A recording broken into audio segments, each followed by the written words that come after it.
hirap na ating naranasan. Maaari na lahat tayo ay magkakaiba ng sitwasyon o mga napagdaanan sa ating buong layunin. Maaaring ang ilan ay nawalan o iniwan ng minamahal sa buhay. Maaaring ang iba ay tumanda ng maaga upang bitbitin ang responsibilidad.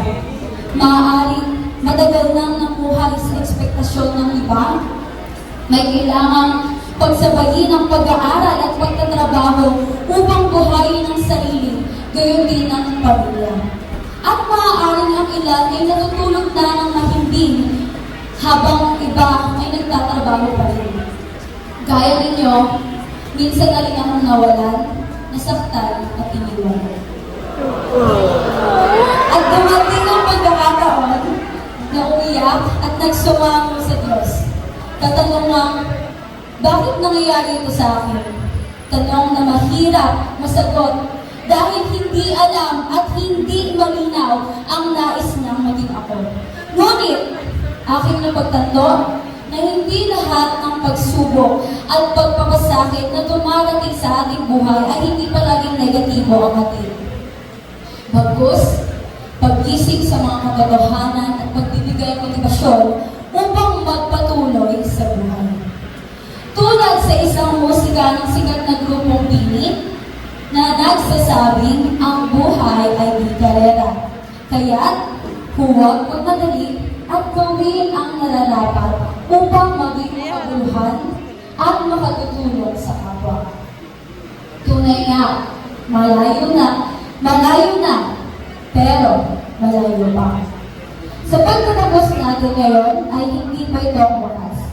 Marami pa tayong mapapagdaanan gaya ng mga hamon na ating nalampasan na kinaya noon at mas kakayanin pa ngayon. Sa pagkakataong ito, nais kong bigyang pasasalamat ang mga taong bumuo at naging bante ng aking landas patungo sa kung nasaan ako ngayon. Una sa lahat, sa aking pamilya, sa aking mama na si Imelda Bombe, sa aking mga kapatid, Revelyn, Renan J, Raymar, Renan Rhea Bombe, na walang sawang gumabay at magpaalala, batid ko ang hirap na inyong binigay upang mabigyan kami ng magandang kinabukasan. Hindi ko man naranasan ng mga pagod o paghihirap na inyong naranasan, palagi inyong tandaan na iyon ay aking pinahalagahan at sa aking ama na si Ramil Bombe na ngayon kapiling na ng ating pong lumikha. Ang tagumpay na ito ay inaalay ko sa iyo. Wala ka man sa tabi ko, batid ko na proud ka sa sino at ano ang mga karinig ko.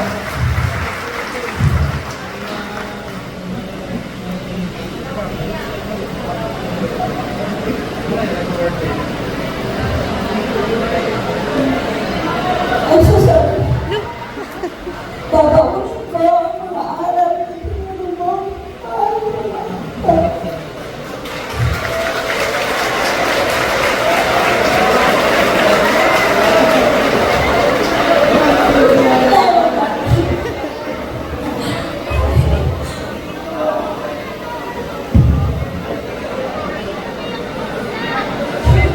Sa aking mga kaibigan, James na siyang patuloy na nagbibigay ng ngiti inspirasyon sa mga patuloy, Jennifer, Bea, Jolene, Chris, Angel at Raniel. Maraming salamat sa pagsama sa panahon ng isa, walang masandalan yung makausap. At sa pagpapagaan ng nararamdaman. Maraming salamat dahil kahit na kayo'y abala, hindi nyo pa rin ako nakakalimutan. Sa aking simbang paaralan, salamat sa higit na aking nagaon na ikay aking naging pangalawang tahanan.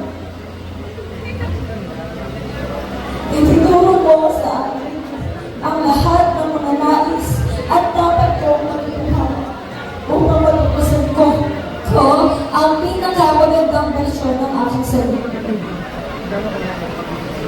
Sa aking SSLJ family, sa aking tagapayo na si Ginoong Lucico Valiente, maraming salamat sa paghubog ng maging isang mahusay na leader.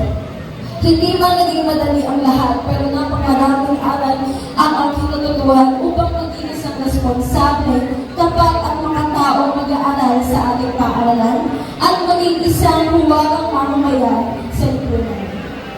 Sa aking mga guro, mula grade 7 hanggang grade 12, maraming salamat sa paghubog at pag-imbak ng mga kaalaman na hindi lamang nakabatay sa aklat, bagkus nagtuturo ng tunay na buhay. Salamat sa pagtuturo na maging mapanuri, magkaroon ng kritikal na pag-iisip at pagtuturo ng tamang desisyon na papaunin namin sa pagtaha ng panibagong landas. Sa aking napakabuting tagapayo, Bintin Angelet Rodriguez, salamat sa isang taong pagkabay sa aming magkaklase na kahit ang titigas ng aming mga ulo, hindi mo kami iniwan hanggang dulo. Maraming salamat mo. At sa aking Ted Garnet and Not So Love sila at former Yahal, hindi man naging madali ang simula at ang wakas, bittersweet kung ilalarawan ang pinagsamahan natin. Gayunpaman, maraming salamat sa lahat ng tulong sa pagtuklas ng aking mga kalakasan at kahinaan. Kayo ay may malaking parte sa aking puso at hangad ko ang tagumpay natin lahat. At higit sa lahat, sa buong Megapal, salamat sa kalakasan na iyong ibinigay sa aming lahat na magsisipagtapos. Dahil kami ay iyong ginabayan at binigyan ng karunungan upang ito ay aming mapagtagumpayan. Naway patuloy mo kaming gabayan sa aming mga tatahaking landas, sa iyo ang mataas na papuri pasasalamat. Sa mga nagsipagtapos, naway maunin ang mga aral na itinuro ng ating sipag paaralan at patuloy na lumaban sa magiging hamon pa ng buhay. At sa mga magulang ng mga magsisipagtapos o nagsipagtapos, pagbati sa inyong lahat, ang tagumpay namin ito ay iniaalay namin sa inyo. Nawa, ang araw na ito ay hindi lang maging simbolo ng pagtatapos, ngunit maging simbolo ng pagpapatuloy na makapit ang marami pang tagumpay sa bawat isa. May karangalan man o hindi, nararapat lamang na ang araw na ito ay maging simbolo ng tagumpay ng bawat isa. Muli, isang mapagpalang araw sa inyong lahat. Batch 2025-2026, padayon, to God be all the glory. Binabati ko kayong lahat at maraming salamat po.